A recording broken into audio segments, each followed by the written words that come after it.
Doctor Babasaheb Ambedkar यांच्या जयंतीनिमित्त राधानगरी येथील अनुसूचित जाती व नवबौद्ध शासकीय निवासी शाळेत विद्यार्थ्यांसाठी सामाजिक समता सप्ताहाचे आयोजन केले आहे। 8 ते 14 एप्रिल या कालावधीत विविध उपक्रम राबवण्यात येणार आहेत।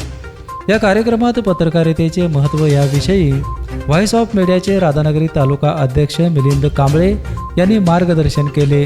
स्वातंत्र्यपूर्व काळात पत्रकारांनी देशभक्तीची ज्वाला पेटवली, तर आजच्या काळात समाजातील सर्वसमावेशक विकास साधण्यासाठी पत्रकारांनी कर्तव्य पार पाडणे महत्त्वाचे असल्याचे त्यांनी सांगितले। यावेळी मुख्याध्यापिका एस किरवेकर, पत्रकार उत्तम पाटील, सदानंद बागडे आदी मान्यवर उपस्थित होते। बेपेनसाठी राधानगरीहून उत्तम पाटील।